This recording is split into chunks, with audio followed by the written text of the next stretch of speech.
Since you asked me about how I play Persona 5 on PC, I was like, why not record a video about it? So that's what I'm doing right now. So I'm on the desktop right now. It needs some preparation, actually.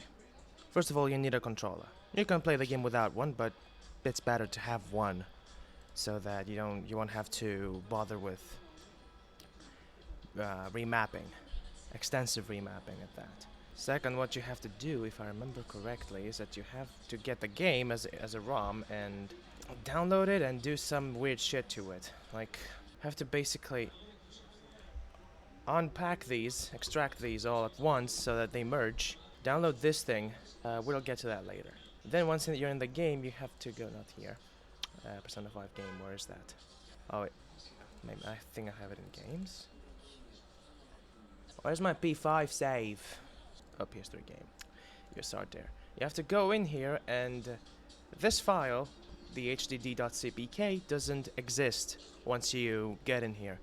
You have to create this thing by merging everything else using this software called PS3 Merge, which is this thing. You just press execute and you select the folder the thing is in. In my case, it's this path. Using this, you just have to go into the specific emulator called RPCS3.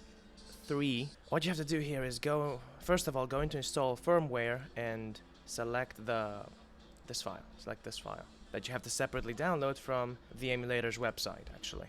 Once you do that, after that, you just go to boot game, and you basically select the game. Like, you go to the P5 folder here, PS3 game, you start there, and you select the folder, and it's gonna find it for you. Now in my case, because I've already found it and I've opened it, it's in my recent, so I just go here and just open it. What it does is it says those things down, it unpacks things, and then this. Oh, my Sims 3. 2. You sit through this now. It's also in full screen, so I don't have my mouse. And actually, it'd be better if I switched to display capture now, like window capture or full screen capture, because this is full screen. You can set it in the emulator settings if you want it to be full screen or not full screen.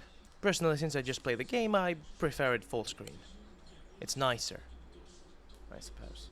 Let us start the game. It takes a while.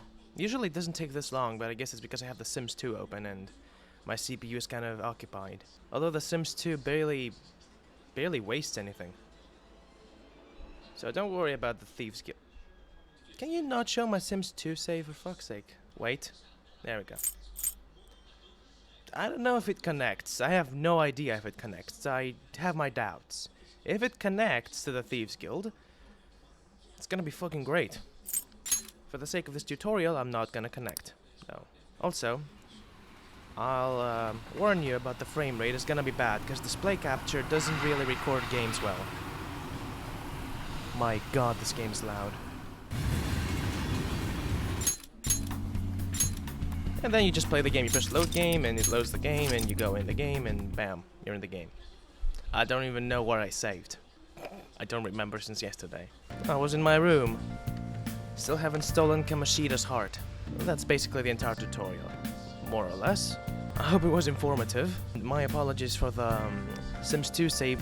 Anyway, that's the tutorial. I hope it was informative, and see ya.